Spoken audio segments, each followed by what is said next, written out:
Un grand bonjour à toutes et à tous. Merci sincèrement de nous retrouver comme chaque semaine, comme chaque lundi soir sur la chaîne Tech Co pour votre rendez-vous dédié à la tech. Et bienvenue dans Tech Hebdo. Bienvenue Jérôme, comment ça va? Salut François, bonjour à tous, on est ravis de vous retrouver comme tous les lundis. Ça y est, on a pris nos marques maintenant, on est habitué à ça. On aime bien Tech ce studio maintenant, il est cool, il est sympa. Il est chaud et on est ravis de vous retrouver. Voici le sommaire. Alors, cette semaine, de quoi on parle?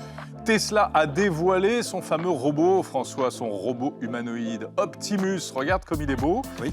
Qu'a-t-il dans le ventre exactement, à part du métal? On va voir ça ensemble. Jérôme, est-ce qu'on peut hacker un iPhone? C'est la question que je me pose tous les jours quand j'essaie de voir tes SMS en secret. On posera la question tout à l'heure à Benoît Grunemwald qui sera là. Un site web beau et écolo, est-ce que c'est possible? Oui, répond la start-up française Internet 2000 qui est notre invité. Ce sera notre séquence Tech Care comme chaque semaine. Et voilà, merci d'être avec nous. C'est le sommaire de ce Tech Hebdo. C'est parti.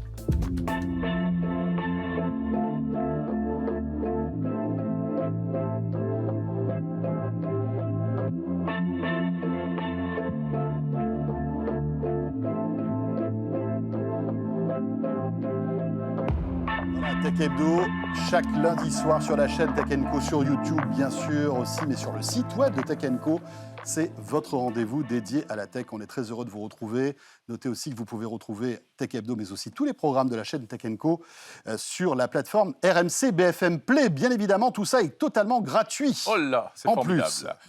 Et pour ce prix de 0 €, eh bien, vous avez votre dose hebdomadaire d'Actu Tech. L'actu, précisément, on commence par ça tout de suite.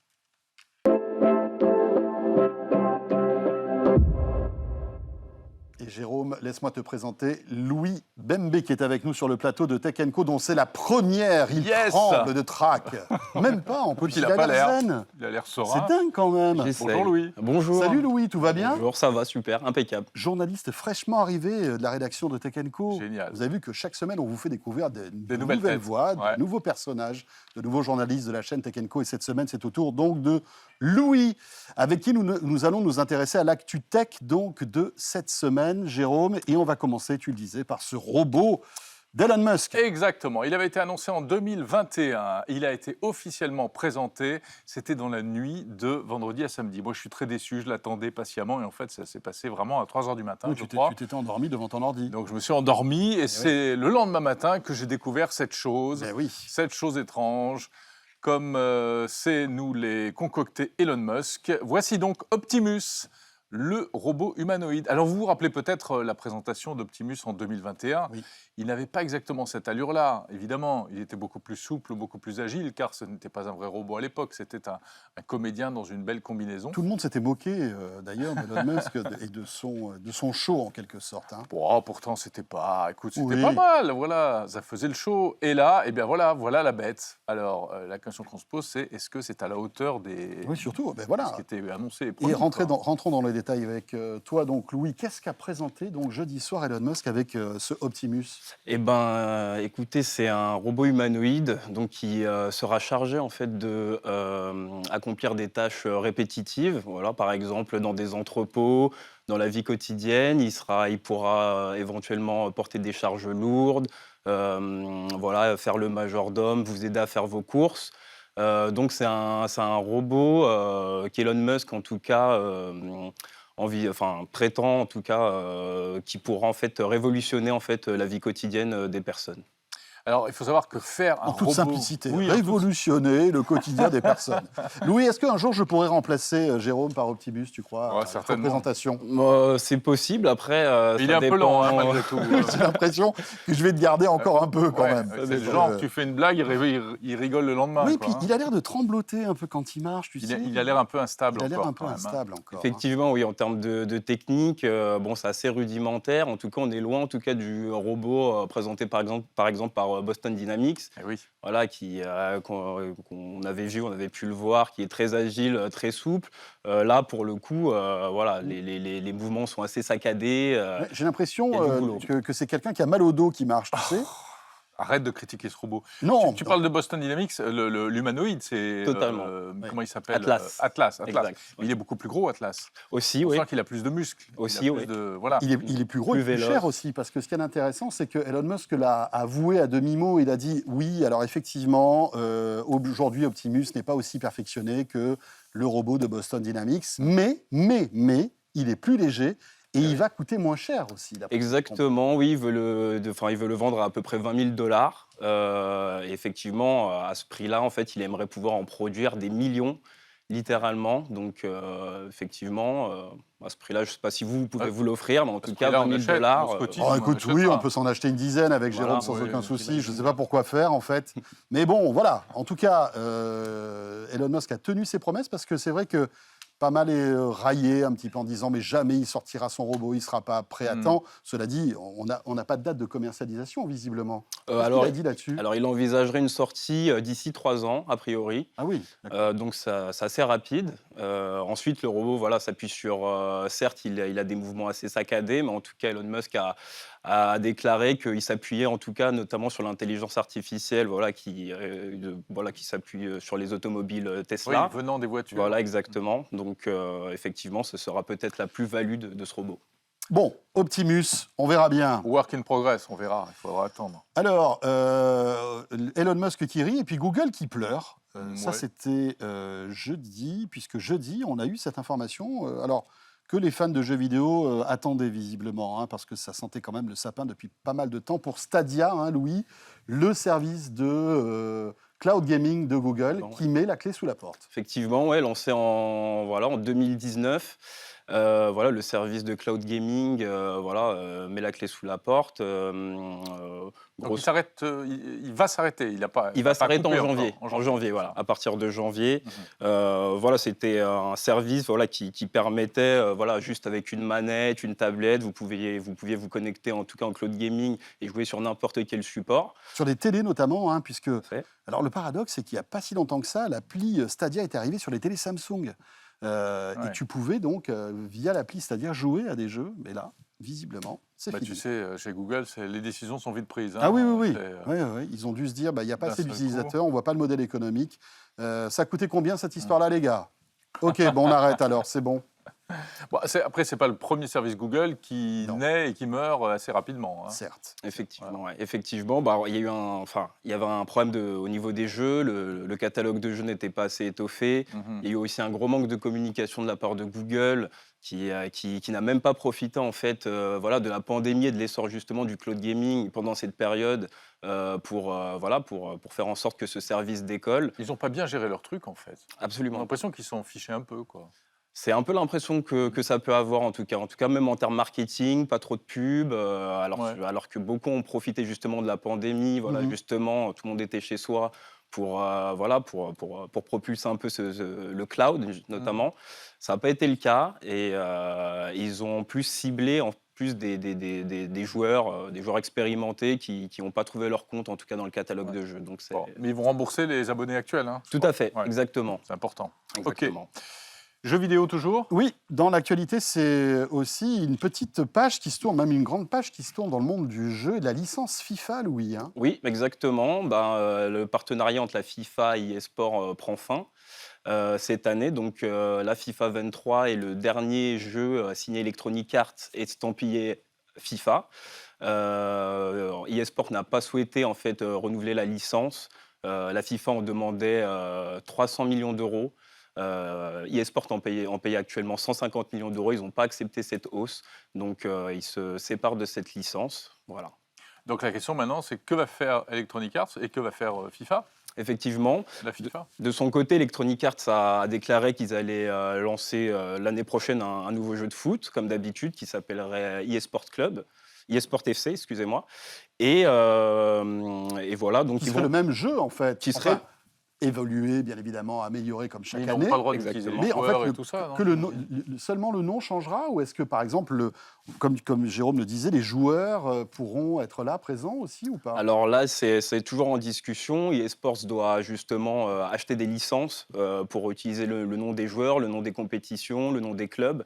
Donc, ils vont forcément devoir mettre la main à la poche pour ça, mais ils ne pourront plus utiliser la licence des compétitions officielles de la FIFA, comme la Coupe du Monde, notamment. Petit tremblement quand même dans le monde du jeu vidéo. Et on sait si la FIFA va faire un jeu vidéo par une autre... De son côté, la FIFA espère, en tout cas, je pense qu'un éditeur, un développeur, un studio reprenne le flambeau. On évoque le nom de Touquet. Voilà. C'est pas très connu ça. Oui, quand même. Oui, quand même. Ils ont fait pas mal de jeux. Ils sont assez connus en tout cas pour la simulation de basket NBA 2K et ils ont un vrai savoir-faire justement dans le domaine des simulations sportives. A priori, ça serait vraiment le studio qui serait le plus à même de fournir une expérience satisfaisante. Mais pour l'instant, en tout cas, Touquet n'a pas donné de signe d'intérêt particulier. Surtout que la licence coûte extrêmement cher. Touquet a notamment des jeux de rallye aussi, je crois. Ils ont pas des jeux de course de voiture aussi. Non, je ne crois pas. Ah bon, comme quoi, finalement. Ouais. À vérifier. À vérifier. Bien, merci beaucoup, Louis. Merci à vous. Voilà. Merci de passer nous voir. Louis Venbé, donc, qui fait partie de la rédaction de Tech & Co et qu'on retrouvera régulièrement sur tous nos écrans, sur toutes nos émissions. François, vous le disiez dans le sommaire, peut-on hacker un iPhone? C'est le sujet de notre chronique mensuelle cybersécurité avec Benoît Grunemwald.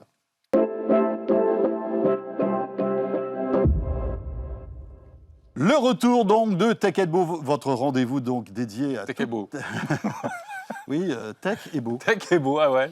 C'est pour ça. Et on est là chaque lundi soir, vous le savez, pour vous tenir au courant de toute l'actu tech. Jérôme, il est temps de retrouver l'un de nos invités préférés. Ah bah oui, évidemment. On est Depuis d'accord. le temps qu'on se fréquente. Bonjour. Bonsoir Bonjour, Benoît Grunemwald. Bonsoir Benoît, ravi de te retrouver. Avec plaisir. Voilà, expert en cybersécurité auprès d'EZ. Vous savez, c'est tout cet univers de cybersécurité avec des logiciels, etc. et toutes les bonnes pratiques pour pouvoir protéger à la fois son environnement de travail, mais aussi son PC perso. Sa vie, quoi. Et sa vie numérique, plus précisément. Ouais. Et Jérôme, on va parler d'iOS. Oui, parce que finalement, iOS, donc le système de l'iPhone, a plutôt bonne réputation d'une manière générale. L'écosystème Apple a la réputation d'être assez sécurisé. Mais voilà, Benoît, qu'il existe en réalité des risques. Complètement. Et il est tout de même, à partir du moment où on est connecté à Internet, il est tout de même possible d'être exposé à des risques. Et iOS n'y fait pas exception. L'environnement Apple n'y fait pas exception. Et ce que les cybercriminels tentent de faire sur nos plateformes, réseaux sociaux, sur nos Windows, sur nos Mac et sur nos smartphones Android, eh bien, ils tentent de le faire de manière un petit peu différente sur iOS. Benoît, juste un mot, c'est vrai qu'aujourd'hui, il y a deux environnements mobiles, Android d'un côté, iOS de l'autre. Souvent, on tape sur Android parce qu'on dit qu'Android est moins sécurisé qu'iOS. Est-ce que c'est vrai, ça? Ce qui est vrai, c'est que par le moyen qu'est l'App Store ou le Google Play Store, eh bien, il y a un grand nombre de logiciels malveillants qui sont injectés et qu'il est possible de télécharger. Et cette proportion est beaucoup plus grande sur le Google Play Store que sur iOS. Et rappelons juste une chose, c'est qu'on n'est pas obligé en plus de passer par un Google Play Store pour télécharger des applis Android.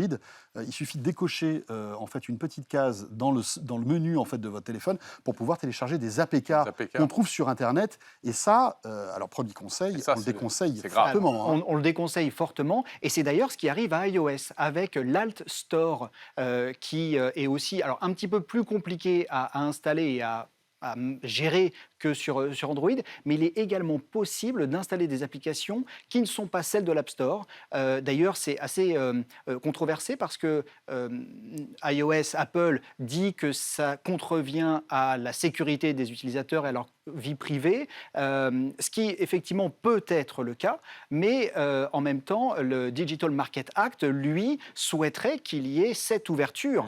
Donc il y a effectivement une difficulté qui s'approche, le DMA arrivant prochainement. Oui, ça c'est les réglementations, les règlements Digital européens. Market Act. Digital Market Act. Alors, un App Store parallèle, donc... Exactement, les side-load apps, voilà. comme on dit. Quelle autre porte d'entrée dans l'iPhone? Parfois, il arrive que dans l'App Store officiel, il y ait des applications qui arrivent à passer au travers des mailles du filet. Malgré les sécurités. Contrôles, complètement. Notamment par deux moyens. Le premier, c'est de mettre à jour l'app en elle-même. Donc la première version peut être complètement saine et passer au travers des mailles du filet, mais la deuxième peut apporter une mise à jour qui va modifier son comportement. Et puis ensuite, comme on sait que le système est assez bien protégé, qu'on peut difficilement installer des applications, eh bien les utilisateurs malveillants essayent de vous emmener à l'extérieur de l'écosystème Apple, iOS, pour pouvoir intercepter nos données, récupérer nos logins, nos mots de passe, etc. De quelle manière? Avec des liens, des choses comme Avec ça? des liens complètement, et nous envoyant sur des sites externes, ce qui d'ailleurs pendant un moment était aussi bloqué par les règles d'Apple. Benoît, quels sont les types d'attaques qu'on rencontre aujourd'hui sur iOS? L'autre type d'attaque qui est vraiment intéressante, c'est celle où on va utiliser le calendrier pour pouvoir s'immiscer dans iOS et notamment ensuite vous amener à installer des applications tierces. Alors on a vu par exemple un le calendrier, donc en fait les invites à Outlook qu'on reçoit, enfin Outlook, alors plutôt les invites à Apple. Donc, Ouais. Et d'ailleurs on peut vous proposer de vous abonner à des calendriers, les vacances scolaires, de vous abonner à des calendriers tiers. Et en fait, pour peu que ce calendrier tiers soit en fait géré par un cybercriminel, eh bien celui-ci va vous envoyer des invites, et dans les invites, il y a des liens. Oui, on peut mettre des liens, on peut même envoyer des fichiers, des JPEG, des choses comme ça. Tout à fait. Et c'est là qu'on a une porte ouverte à laquelle on ne pensait pas forcément, mais effectivement, le calendrier est une forme d'hameçonnage, de spam intégré à l'OS. Incroyable. Arrête de m'envoyer des invitations piégées. Non, pour mon calendrier. Je t'envoie rien de piégé. Mais c'est vrai que c'est une attaque assez sérieuse, en tout cas. Il faut faire attention quand Il on faut reçoit être des vigilant. invitations. Finalement, le spam, l'hameçonnage est partout. À partir du moment où on arrive à prendre, à attirer l'attention de l'utilisateur, c'est le moyen de de l'amener vers un lien malveillant.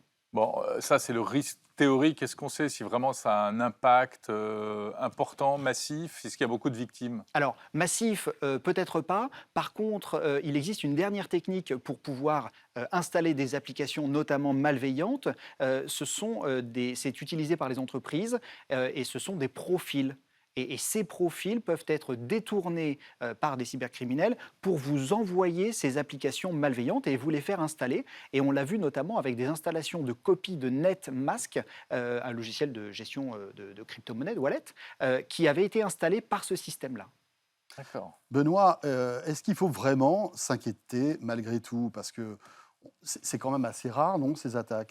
Alors, c'est assez rare, mais il ne faut pas forcément s'inquiéter. Il faut être vigilant. Il ne faut pas céder à la psychose. Il ne faut pas céder à la psychose. Il faut savoir que nos informations personnelles, nos logins, nos mots de passe sont chèrement cherchés par les cybercriminels, qu'elles valent de l'or pour eux. Et donc, il faut être conscient des risques pour pouvoir s'y protéger. Donc, ne pas cliquer sur n'importe quel lien, ne pas s'abonner à des calendriers bizarroïdes, François. Exactement. Voilà. Utilisation de l'authentification forte. Ça, c'est vraiment un élément aussi. qui est très important. Double authentification. Voilà. C'est ça. Changer ses mots de passe régulièrement, alors pas tout le temps, mais au moins avoir des mots de passe différents, Oui. parce que souvent on se dit tiens, allez, j'ai un mot de passe, je vais tout mettre dessus. Le problème, c'est que s'il fuite, après vous êtes cuit. Ça aussi, c'est important.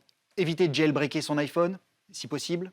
Ouais. Ça existe encore, ça? Ouais, c'est. Ah oui, d'ailleurs, c'est une histoire ancienne, ça. Et non, et c'est une des recommandations pour savoir si on a été piraté ou pas. C'est de vérifier la présence notamment des apps les plus populaires pour jailbreaker son iPhone. Rappelons que le jailbreak, c'est la possibilité en fait de casser le d'ouvrir coffre-fort, d'ouvrir le coffre-fort de l'iPhone, enfin le logiciel de l'iPhone, pour pouvoir installer un App Store, des outils tiers, ou même un peu comme on le fait avec les APK sur Android. C'était très à la mode il y a quelques années. Et puis oui, parce qu'il y avait plein d'applis qui n'étaient pas disponibles pour tout le monde, etc. Et c'est d'ailleurs pour cela que les Altstores sont disponibles. C'est ce retard, entre guillemets, de possibilité de configuration fine et ou d'installation de logiciels un peu sympa, parce qu'ils sont vérifiés avant d'être mis dans l'App Store, que les logiciels sont disponibles sur des magasins alternatifs qui, effectivement, parfois peuvent vous amener à...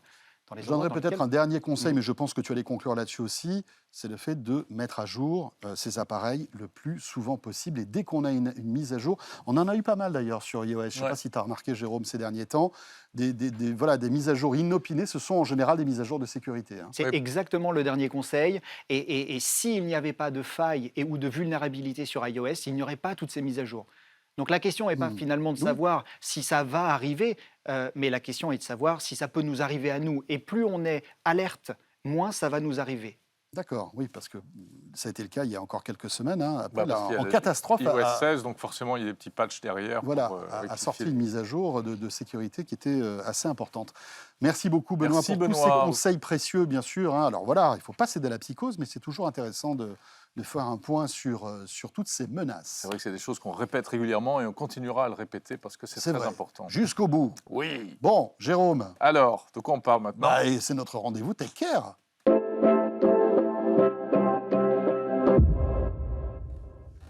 Si vous possédez un site web personnel, professionnel, ça va vous intéresser, ce dont nous allons parler tout de suite. Internet 2000, Jérôme.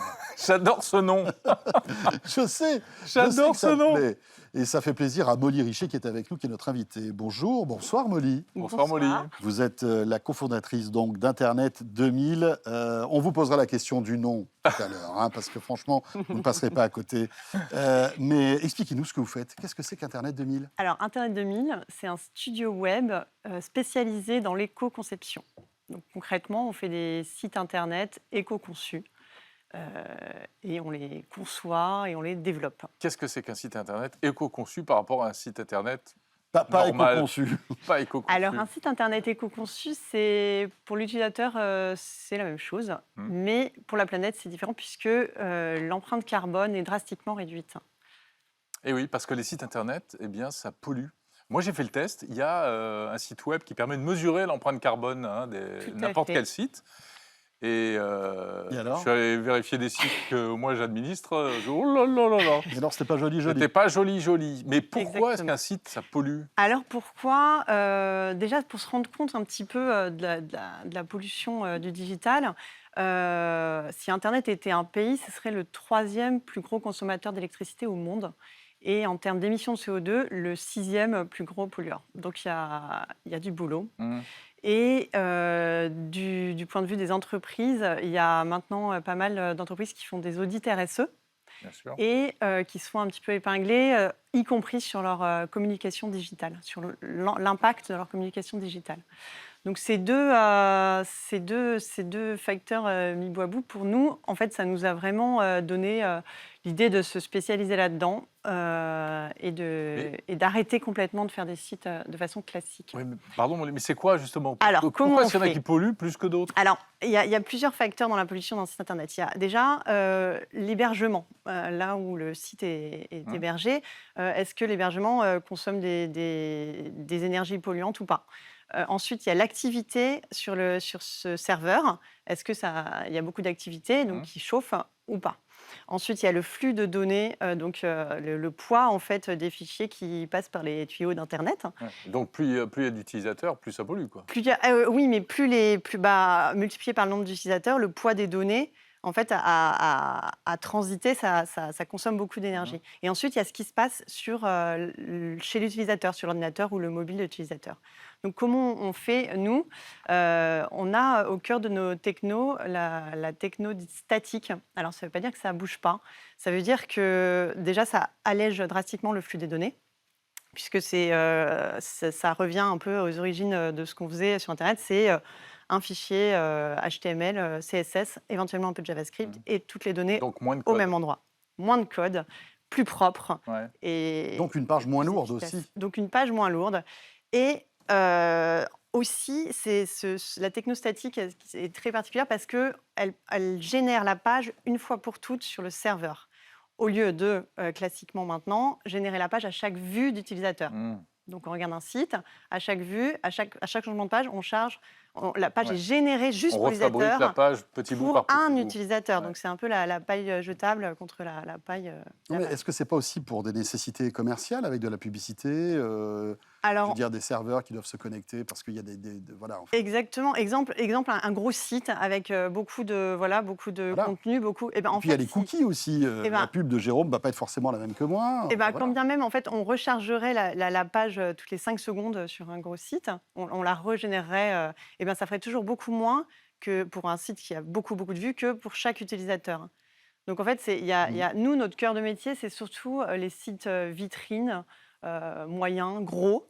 On a aussi quelques Les sites sites corporate. commerciaux. Oh oui, les sites corporate institutionnels, alors là, Oui, qui c'est sont vraiment, moins qui sont peut-être moins énergivores que certains sites de e-commerce. Et pourtant, qui sont construits pareil pour l'instant avec la même technologie. Oui, ils sont moins dépendants de la pub, on va dire. Exactement, mais ça peut contenir en même temps de la pub. Enfin, après, c'est des trucs un peu plus techniques, mais effectivement, on peut aussi brancher, on peut alléger un site pour toute la partie qui ne bouge pas et ensuite simplement être dynamique sur la partie qui va l'être. Vous avez des process pour alléger et également mesurer. Voilà. etc. Alors oui. Alors déjà, pour continuer d'alléger, on met aussi en œuvre tout un tas de bonnes pratiques éco-responsables, comme l'optimisation des formats d'image. Donc on n'utilise plus des JPEG, des PNG, on utilise des WebP, des SVG pour être un peu plus technique. Mais C'est en tout cas, abominable, on peut pas les copier. Bah voilà. Côté utilisateur. Et surtout, ils pèsent beaucoup moins lourd pour un rendu visuel exactement identique. Ouais. Et il y a tout un tas aussi de bonnes pratiques. Pour les mesurer, pour l'instant, il n'y a pas de gros leader sur cette mesure, pas comme le Google PageSpeed Insight qui calcule la rapidité des données. Là, il y a plusieurs sites qui mesurent effectivement les émissions de CO2 qui sont indépendants de nous. Et donc, nous, on a des bonnes notes partout, donc comme ça, on est tranquille, mais ils ne mesurent pas exactement tous la même chose. Ouais. Il y en a qui mesurent surtout les bonnes pratiques, d'autres qui mesurent plus... C'est touchy, parce qu'il y a eu en plus tellement de fausses informations à ce sujet, sur le poids du numérique. Mais en fait, finalement... des idées fausses qui circulent. Tout à fait, mais quand même... L'histoire de vider vos mails, etc., alors qu'on sait que ça ne sert à rien. Voilà, mais là, quand même, c'est assez facile de voir le poids des données multiplié par le nombre d'utilisateurs sur site... Molly, pourquoi Internet 2000 pour terminer? Alors parce qu'on utilise des technos rétrofuturistes en fait, donc comme notre logo aussi est rétrofuturiste. D'accord. Parce que en fait on revient au statique, mais on lui ajoute des technos hyper modernes parce qu'on l'articule. C'est génial. Vous nous faites replonger, on dirait un titre d'une société d'une droguerie dans les années 90. Voilà, mais ça c'est un peu au ski 2000, la tour 2000 à la Défense. Oui, c'est ça. C'est tout ça. Voilà. Optique 2000. Optique 2000. Voilà. Merci beaucoup, Molly. Merci d'être moi, passée par le plateau de Tech Hebdo, cofondatrice donc d'Internet 2000. Pour terminer, ce Tech Hebdo qui, lui, est bien ancré dans son époque, en 2022, Jérôme. Oui, on essaie de polluer le moins possible. Merci de nous avoir suivis et on se retrouve bien entendu la semaine prochaine. Oui, mais d'ici là, Jérôme, on sera là le 6 octobre pour la keynote. Je ne sais plus, il y en a tellement des keynotes. Google, mais évidemment. Mais bien sûr, cette keynote Google avec le Pixel 7, une montre, peut-être aussi d'autres petites surprises bien croustillantes. Ce sera à suivre en direct sur la chaîne Tech & Co. On compte sur vous, bien sûr. D'ici là, merci de nous suivre et à très vite.